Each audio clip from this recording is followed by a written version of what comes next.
Green മസാലയിൽ തയ്യാറാക്കിയ മത്തി പൊരിച്ചതിൻ്റെ റെസിപ്പി എങ്ങനെയാണ് ചെയ്യുന്നത് നോക്കാം. അപ്പോൾ ഇതിൽ ചേർക്കുന്ന മസാലക്കൂട്ട് ഒരു പ്രത്യേക രുചി തന്നെയാണ് കേട്ടോ. നിങ്ങൾ ഇതുവരെ ഇതുപോലെ ട്രൈ ചെയ്ത് നോക്കിയിട്ടില്ലെങ്കിൽ ഒന്ന് തീർച്ചയായിട്ടും ട്രൈ ചെയ്ത് നോക്കണേ. ഈ ഒരു മീൻ പൊരിച്ചത് മാത്രം മതിയാകും കേട്ടോ, നമുക്ക് എത്ര ചോറ് വേണേലും കഴിക്കാം. അതുപോലെ തന്നെ ഏത് മീൻ വെച്ചിട്ടും നമുക്ക് ഈ ഒരു റെസിപ്പി ചെയ്തെടുക്കാം. അപ്പോൾ ഇതെങ്ങനെയാണ് ഉണ്ടാക്കുന്നത് നമുക്ക് നോക്കിയാലോ. അപ്പോൾ ഞാനിതിന് വേണ്ടിയിട്ട് 1 കിലോ മത്തി എടുത്തിട്ടുണ്ട്. മഞ്ഞൾപ്പൊടിയും ഉപ്പും മുളക് പൊടിയും കുറച്ച് കുരുമുളക് പൊടിയും ചേർത്ത് ഒന്ന് മാരിനേറ്റ് ചെയ്ത് വെച്ചാണ്. ഒരുപാട് ഈ മസാലകൾ ഇപ്പോൾ ചേർക്കേണ്ട ആവശ്യമില്ല. നമ്മളൊരു പ്രത്യേക മസാല കൂട്ടിലാണ് ഈ ഒരു മീൻ പൊരിച്ചെടുക്കുന്നത്. ഒരു മിക്സീൻ്റെ ജാറിലേക്ക് നമുക്കൊരു 3-4 ചെറിയ ഉള്ളി, അതുപോലെ ഒരു 1-2 വെളുത്തുള്ളി വലിയത് എടുത്തത്, അതുകൊണ്ട് ഒരു 2 എടുത്തത്. പിന്നെ കുറച്ച് കറിവേപ്പിലയും ഒരു 2-3 പച്ചമുളകും എടുത്തിട്ടുണ്ട്. പിന്നെ കുറച്ച് മല്ലിച്ചപ്പും അതുപോലെ ഒരു 3-4 ഇതൾ പുതിനയും എടുക്കുന്നുണ്ട്. പിന്നെ ഒരു സ്പെഷ്യൽ ടേസ്റ്റ് കിട്ടാൻ വേണ്ടി നമ്മൾ എടുക്കുന്നത് 1 ടീസ്പൂൺ പെരിഞ്ചീരകമാണ്. അതുപോലെ തന്നെ ഒരു 1/2 ടീസ്പൂൺ കുരുമുളകും എടുക്കുന്നുണ്ട്, മുഴുവനായിട്ടുള്ള കുരുമുളക്. പിന്നെ നമ്മൾ എടുക്കുന്നത് നെല്ലിക്കയാണ്. അപ്പോൾ പച്ച നെല്ലിക്ക അത് കുറച്ചൊന്ന് വാടിപ്പോയിന്, അതുകൊണ്ടാണ് അതിൻ്റെ കളർ അങ്ങനെ കേട്ടോ. വേറെ പൊടികളൊന്നും ചേർക്കുന്നില്ല. അതുപോലെ തന്നെ നമ്മൾ പുളിയൊന്നും ചേർക്കുന്നില്ല. പുളിക്ക് പകരം നെല്ലിക്ക ചേർത്തത്. അതൊന്ന് തരിതരിപ്പായിട്ട് ഒന്ന് അരച്ചുകൊണ്ട് വന്നിട്ടുണ്ട്. അപ്പോൾ വെള്ളമൊന്നും ചേർക്കാണ്ടാണ് അരക്കുന്ന. ആവശ്യമുണ്ടെങ്കിൽ ഒരു ടേബിൾ സ്പൂണോളം വെള്ളം നിങ്ങൾക്ക് ചേർത്തിട്ടൊന്ന് അരച്ചെടുക്കാം. അപ്പോൾ ഇത് വെള്ളം ചേർക്കാണ്ടിരിക്കുമ്പോൾ കുറച്ച് തരിതരിപ്പായിട്ടാണ് അരിഞ്ഞ് കിട്ടുക കേട്ടോ. അപ്പോൾ ഒരു 1-2 പ്രാവശ്യം നോക്കിയിട്ടൊന്ന് അരച്ചെടുത്താൽ മതി.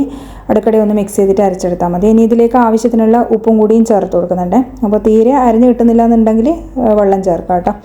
അതുപോലെ തന്നെ ഇതിലേക്ക് ആവശ്യത്തിനുള്ള മഞ്ഞൾപ്പൊടി ചേർക്കുന്നുണ്ട്. വേറെ മുളക് പൊടിയൊന്നും നമ്മളിതിലേക്ക് ചേർക്കുന്നില്ല. അപ്പോൾ ഇത് നല്ല ഫൈനായിട്ട് തന്നെ അരച്ചെടുത്തുകൊണ്ട് വന്നിട്ടുണ്ട്. ഈ ഒരു സ്പെഷ്യൽ മസാലയിൽ മീൻ ഫ്രൈ ചെയ്തെടുക്കുമ്പോൾ നല്ല ടേസ്റ്റാണ് കേട്ടോ. നിങ്ങൾ ഇതുവരെ ചെയ്തിട്ടില്ലെങ്കിൽ ഒന്ന് ട്രൈ ചെയ്ത് നോക്കണേ. ഏത് മീൻ വെച്ചിട്ട് നിങ്ങൾക്കിത് ചെയ്യാം. അപ്പോൾ ഈ ഒരു മസാല മുഴുവനും ഞാൻ നേരത്തെ മാരിനേറ്റ് ചെയ്ത് വെച്ച ആ ഒരു മീനിലേക്ക് മാറ്റിയിട്ടുണ്ട്. അപ്പോൾ നല്ലപോലെ തന്നെ ഇത് മാരിനേറ്റ് ചെയ്തെടുക്കണേ. ഞാനിതിൽ 2 നെല്ലിക്കയാണ് ചേർത്തത്. അപ്പോൾ നെല്ലിക്കയൊക്കെ പുളി നോക്കിയിട്ട് നിങ്ങൾക്ക് വലിയ സൈസാണെങ്കിൽ 1 മതിയാകും. ഇത് എൻ്റെ 2 ചെറുതാണ് കേട്ടോ, അതുകൊണ്ടാണ് 2 ഞാൻ ചേർത്തത്. അപ്പോൾ ഇത് നല്ലപോലെ ഒന്ന് മാരിനേറ്റ് ചെയ്ത് വെച്ചിട്ടുണ്ട്. ഇത് മസാല എന്ന് പറയുന്നത് മീനിലൊക്കെ പിടിച്ചിട്ടാൽ കുറച്ച് ബുദ്ധിമുട്ടായിരിക്കും. നിങ്ങൾക്ക് ടൈം ഉണ്ടെങ്കിൽ ഫ്രിഡ്ജിലേക്ക് ഒന്ന് മാറ്റി വെക്കാം. അപ്പോൾ ഞാനിത് ഏകദേശം ഒരു 1/2 മണിക്കൂർ പുറത്ത് തന്നെ വെച്ചതാണ്. ഇനി നമുക്കിത് ഫ്രൈ ചെയ്തെടുക്കാം. അപ്പോൾ കുറച്ചധികം വെളിച്ചെണ്ണ തന്നെ ഒഴിച്ച് ഫ്രൈ ചെയ്യട്ടെ. അങ്ങനെയാണെങ്കിൽ മീനൊക്കെ പൊരിക്കുമ്പോൾ നല്ല ടേസ്റ്റ് ആയിട്ട് കിട്ടുള്ളൂ. അതുപോലെ കുറച്ച് കറിവേപ്പില ഇതിലേക്ക് നമ്മൾ ചേർത്ത് കൊടുക്കുന്നുണ്ട്. ഇനി മീൻ ഇതുപോലെ ഓരോന്ന് നമുക്ക് തവയിലേക്ക് വെച്ചിട്ട് ഫ്രൈ ചെയ്തെടുക്കാം. അപ്പോൾ ഈ ഒരു പച്ച മസാലയിൽ ഇത് നമ്മൾ ചെയ്യുമ്പോൾ നല്ല ടേസ്റ്റാണ് കേട്ടോ. അതുപോലെ പച്ചമുളകൊക്കെ നിങ്ങൾ എരിവിനനുസരിച്ചിട്ട് ചേർത്ത് കൊടുക്കാം കേട്ടോ. വേറെ അങ്ങനെ എരിവിന് നമ്മൾ പിന്നെ കുരുമുളക് മാത്രമേ ചേർക്കുന്നുള്ളൂ. വേറെ മുളക് പൊടിയൊന്നും ചേർക്കാത്ത തന്നെ ആ ഒരു മസാലൻ്റെ കളറ് മാറണ്ടെന്നുള്ള ഒരു ഇതുകൊണ്ടാണ് വെറും പച്ച മസാല മാത്രം നമ്മളിതിൽ ചെയ്തെടുക്കുന്നത്. അതുപോലെ ഇതിൽ പെരിഞ്ചീരകമൊക്കെ ചേർക്കുമ്പോൾ ഒരു പ്രത്യേക ടേസ്റ്റാണ്. പെരിഞ്ചീരകമൊന്നും ഒരിക്കലും സ്കിപ്പ് ചെയ്യരുത്. പിന്നെ കുരുമുളക് മുഴുവനായിട്ട് നമ്മളിങ്ങനെ അതിൽ അരച്ചെടുക്കുന്നതല്ലേ, അപ്പോൾ അതുമെല്ലാം ഒരു പ്രത്യേക ടേസ്റ്റ് കൊടുക്കുന്നതാണ് ഇതിന്. അപ്പോൾ മത്തി ഒന്ന് ഫ്രൈ ആയി വന്നിട്ടുണ്ട്. ഒരു ഭാഗം ഫ്രൈ ആകുമ്പോൾ തിരിച്ചിടാൻ ബുദ്ധിമുട്ടുണ്ടെങ്കിൽ കുറച്ച് എണ്ണ ഇതിൻ്റെ മേലേക്ക് അങ്ങ് ഒഴിച്ചിട്ട് തിരിച്ചിട്ട് കൊടുക്കുക കേട്ടോ. അപ്പോൾ നമ്മൾ ഇരുമ്പിൻ്റെ കല്ലിലൊക്കെ നമ്മൾ ഫ്രൈ ചെയ്യുമ്പോൾ നല്ല ടേസ്റ്റ് ആയിരിക്കുമേ.